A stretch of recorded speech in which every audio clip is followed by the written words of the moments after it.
Positivism versus post-positivistic approach to research. Today we will compare two major philosophical approaches to research, namely positivism and post-positivism. Positivism assumes direct realism, that reality is single, stable, and can be fully known as it is. Post-positivism shifts to critical realism. It says reality exists, but our understanding of it will always be partial and probabilistic. Epistemology: how do we know reality? In positivism, researchers believe they can be completely neutral and objective. Knowledge comes through observation and measurement. Post-positivism argues that observations are influenced by our beliefs, context, and existing theories, so knowledge is tentative and open to revision. Axiology: role of values in research. Positivism aims for value-free research, excluding personal beliefs. Post-positivism admits that personal beliefs and bias cannot be fully removed, so researchers must practice reflexivity to manage and reduce its impact. Purpose of research. For positivists, the purpose of research is to explain, predict, and control phenomena, establishing universal laws. Post-positivists try to approximate truth, emphasizing critical testing, refinement of knowledge, and fallibilism, the idea that any finding can be improved. Logic of inquiry. Positivists rely mainly on deduction, deriving hypotheses from theory and verifying them.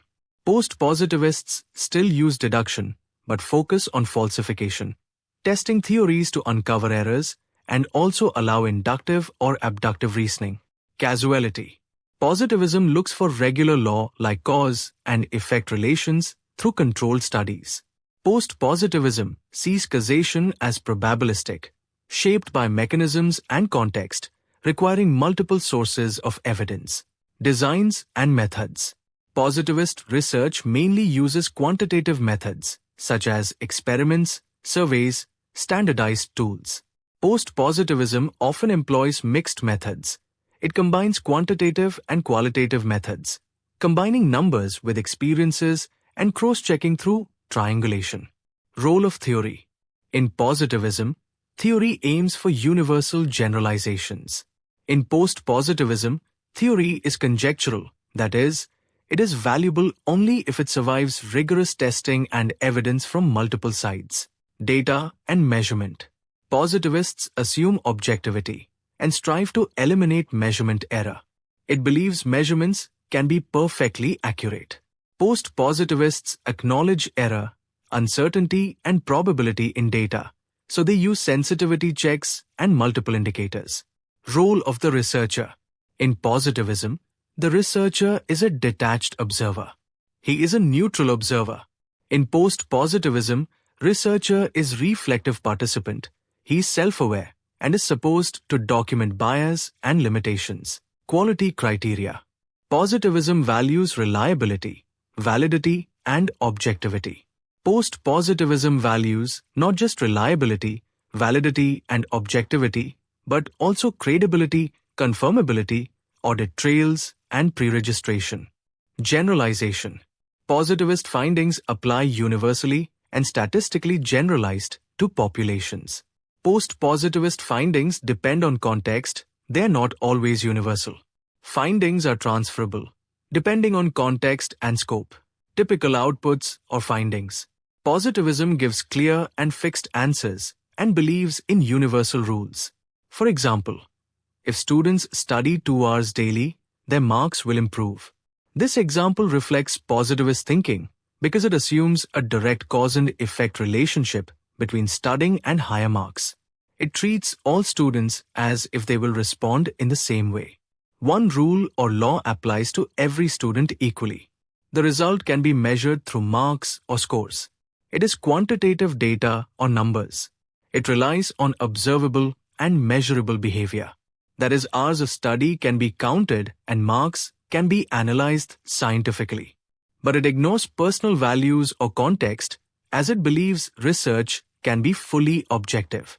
According to positivism, studying more automatically improves performance, like a fixed formula. Here, one rule or law applies to everyone equally. Any student who studies for 2 hours daily, his marks will improve. But it is not always true. On the other hand, post-positivism says that answers are not always exact, clear, and fixed. There may be different factors, different viewpoints, and some level of uncertainty in results. For example, studying can improve marks, but results also depend on students' interest, teaching quality, family support, and the student's health or emotions. This example reflects post-positivist thinking because it accepts that reality is complex.